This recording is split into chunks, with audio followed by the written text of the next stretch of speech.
तो चलिए अगर देखें कि सिटीजनशिप क्या होता है ना, व्हाट इज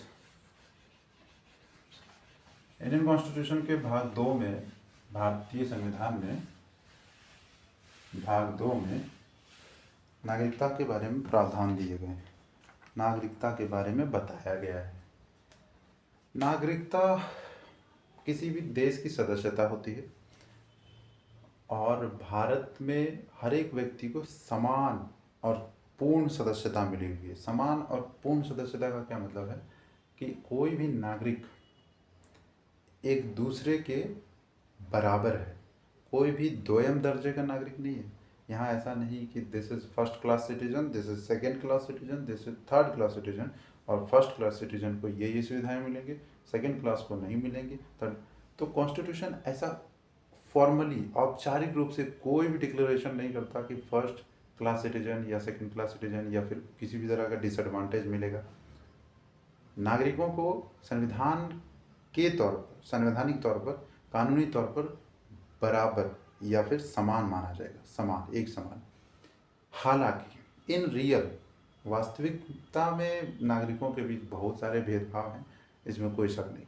लेकिन कानून की नज़र में, संविधान की नज़र में सभी नागरिक बराबर हैं। तो नागरिकता का जो प्रावधान है, इस बात में छिपा हुआ है कि ये एक्सक्लूजन, यानी कि उन सदस्यों को बाहर रखने की योजना पर आधारित है जो इस पर्टिकुलर देश यानी कि किसी भी देश के नागरिक नहीं होंगे। जो उस देश के मेंबर नहीं होंगे वो उस देश के नागरिक नहीं होंगे। So the idea of exclusion, किसी भी व्यक्ति को बाहर रखना उस क्षेत्र से। तो अगर भारत की नागरिकता मान लीजिए आपसे छीन ली जाती है, तो आप समझिए कि भारत से बहिष्कृत हो गए, भारत से यानी कि देश बाहर कर दिया गया आपको। आप नागरिक नहीं रहे, नागरिक नहीं रहे, आप एक्सक्लूडेड हो गए, इंडियन सिटीजनशिप नहीं रहे।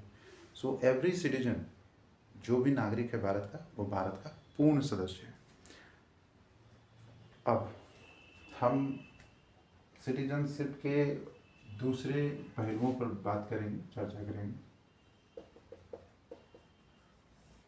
लाइक सिटीजन, किसी भी देश में ना दो तरह के लोग होते हैं, एक नागरिक और दूसरा नॉन सिटीजन। उस देश के लिए वहाँ सिर्फ वो विजिट करते हैं, जैसे कि कोई भी वीज़ा पर आता है दूसरे देश से, तो वहाँ के लिए वो नागरिक नहीं है। जाहिर सी बात है, वो किसी और देश का नागरिक है। तो किसी भी देश में, आज के मॉडर्न स्टेट्स में दो तरह के लोग होते हैं, और वो हैं नागरिक और गैर नागरिक, या फिर आप कह सकते हैं अन्य देशीय, या फिर उसे आप एलियंस भी कह सकते हैं। तो ये सारी चीज़ें होती हैं। तो सिटीजन्स को ना बहुत सारे अधिकार प्राप्त होते हैं, और नॉन सिटीजन्स को या फिर एलियंस को वो अधिकार प्राप्त नहीं होते। सिटीजन्स, हमारे नागरिकों को क्या क्या अधिकार प्राप्त है? Article 15, right against discrimination. Discrimination किस चीज़ का discrimination? Only on caste, religion, race, sex, birth of, place of birth and resident. 16 प्राप्त है अपॉर्चुनिटी, किसमें? रोजगार में। किस रोजगार में?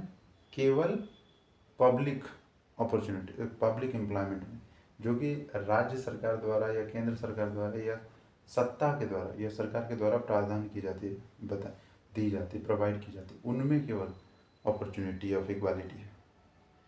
किसी पब्लिक प्राइवेट इंस्टीट्यूशन में नहीं ये इक्वालिटी ऑफ अपॉर्चुनिटी।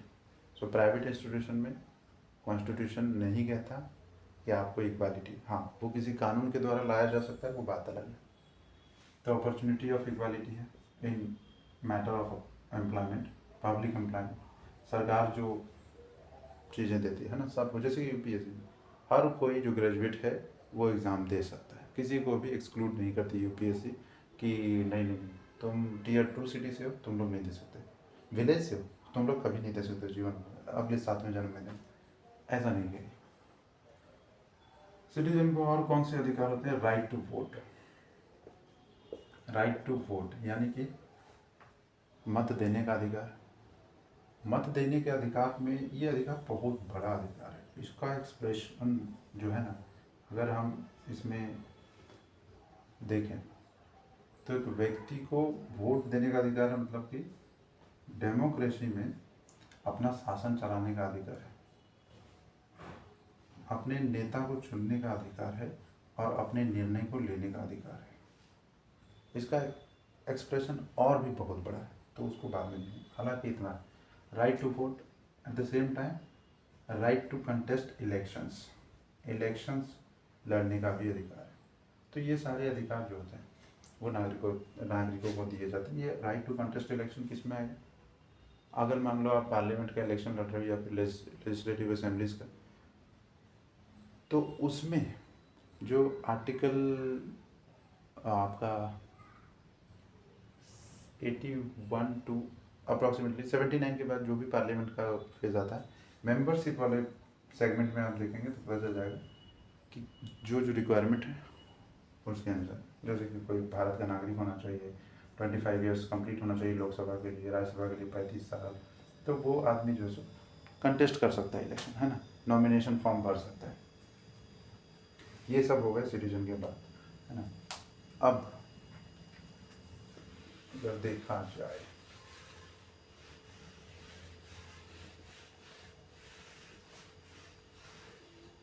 सिटीजनशिप जो है, अगर हमने प्रिविलेजेस की बात कर ली कि एक नागरिक को क्या क्या प्रिविलेजेस मिलती है, एक नागरिक होने के नाते आप कुछ अधिकारों का दावा करते हैं और उन अधिकारों का उपभोग करते हैं।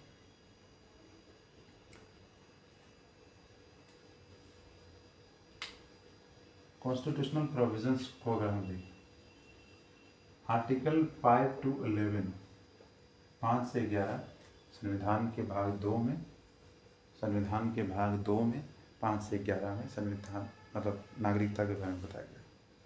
आर्टिकल 5 कहता है, मतलब ये जो 5 से 11 है उसमें नागरिकता के बारे में बहुत ज़्यादा कुछ नहीं बताया गया, बस बताया गया उस कमेंसमेंट के टाइम पे कौन लोग नागरिक होंगे कौन लोग नहीं होंगे, इसके बारे में। कमेंसमेंट मतलब घोषणा जब हुई कि भारत का संविधान जिस दिन लागू हुआ 26 जनवरी 1950 को, उस दिन की बात करते हैं हम। तो इन्होंने इन आर्टिकल्स में नागरिकता के और दूसरे प्रावधान नहीं दिए गए। जैसे नागरिकता से संबंधित कोई समस्या उत्पन्न होगी तो किस में सॉल्व किया जाएगा, वो नहीं बताया गया। तो कॉन्स्टिट्यूशन ने एम्पावर किया है पार्लियामेंट को कि इस संबंध में जो भी कानून हो सके नागरिकता के संबंध में, वो कानून बना सकती है पार्लियामेंट। एक्विजिशन या फिर